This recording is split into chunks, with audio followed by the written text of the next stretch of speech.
What's up, everyone? It's Demolition Derby for Life. I'm here going to do an update video on the Wagon, guys. I got quite a bit of progress done. I'm pretty stoked on how far she's coming along.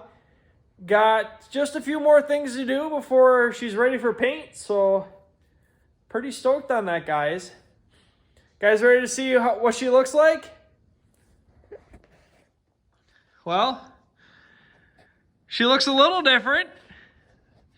I think if I remember right in the last video, I had like all the 9-wire done and like the like the cage in, but I got the motor in, guys. I got the drive shaft in.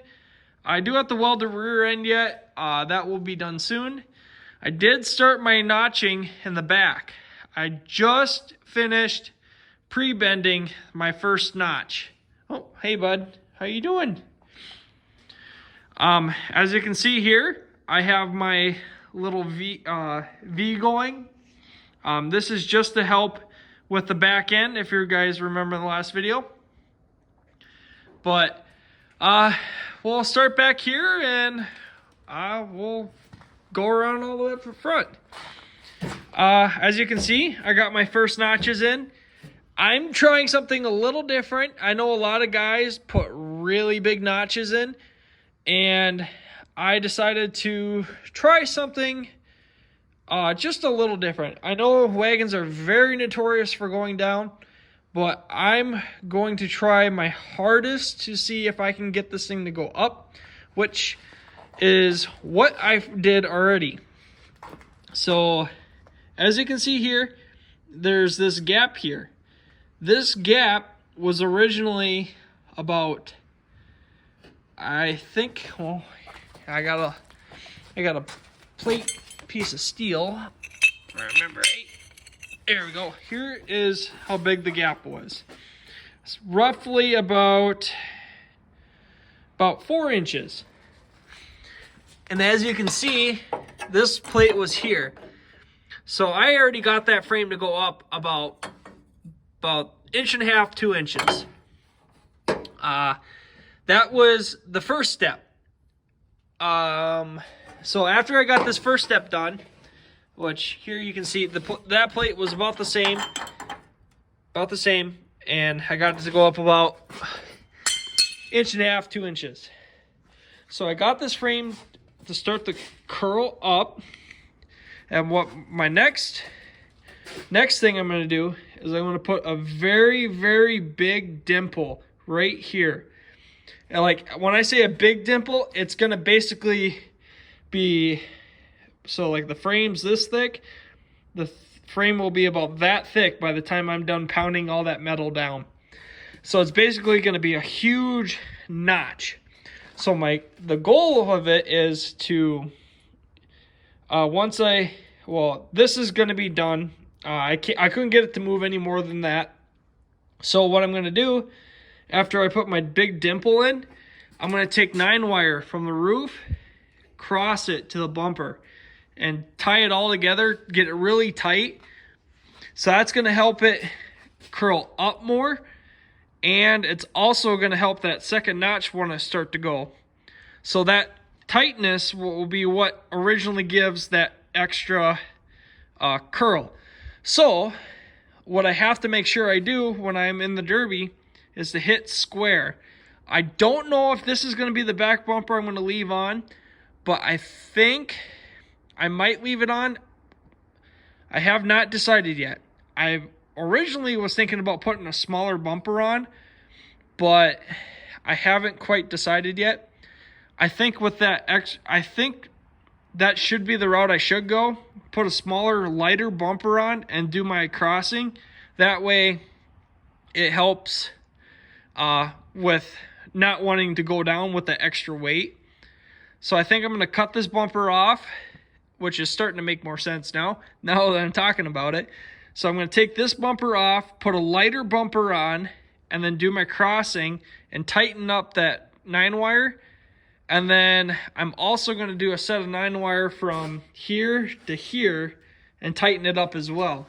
That will keep the sides from blowing out, and it will help everything kind of suck in. That's what I want to happen. On this first notch here, I did cut the whole floor pan here, which is not a big deal. It's not like it's doing that much anyway. But basically, I'm trying to get everything to start to roll up, which that's what I did already. Very, very easy. I mean, it does help when you have a trailer and a skid loader. It just gives it that extra oomph to give it that curl. Gas tanks in, cages in, battery boxes in, shifters in. What do you guys think of that? I know it looks kind of dumb, but I don't know. I kind of like it. I did a little modifying. So I kind of figured out how to, so if I ever run a Ford or something, I can switch that. Oops, my finger's making it blurry. So that notch, or that there, I can move it from here, there, or here. And basically, if I drive a Ford, it's backwards to GM's. So I can put that there and run a Ford, and I can keep that there to run my Chevy stuff. Which, I don't know if I'll ever run a Ford, but we will see. But, yeah. What do you guys think of that? Driven by Bud Light power. But, yeah, I just kind of actually painted that up, got that all made up. Made all this fit and work together. If I really wanted to, I can take that handle off and then put a different handle on if I really wanted to. But we will see if that ever happens. I kind of like it as it is right now. I bought this handle a little while ago and decided to do something with it. Figure that'd be kind of cool. No, you don't really see stuff like that. And it's not really that like cumbersome, I guess is the word I'm trying to think of. Got my A in and my halo bar, which is bolted up front or up top. Just a couple bolts holding it in. But yeah, I'm really kind of stoked on trying that back end out. It's gonna be fun. Got my motor in that I ran in the cow car. That's all running actually pretty decent. I got I made sure the trans worked, forwards, backwards, everything seems to be a-okay. I do have to put a radiator in yet, and a couple other minor things. I'm going to give it an oil change. It's been a little overdue, so I figured I might as well just get that done and over with. Kind of go through some stuff, make sure everything's tip-top shape. It is running a little high, so I think I got to turn the idle down. It seems like it wants to just rev up really fast, so I think I'm going to turn the idle down a little bit. I might have my buddy come out and or see if he's going to come to the Derby with me and see if he can help me get this thing tuned up a little bit better. I ain't that smart in mechanics wise, so I got my buddy to help me out if he can. But I'm pretty stoked to run this wagon, guys. She is looking mean.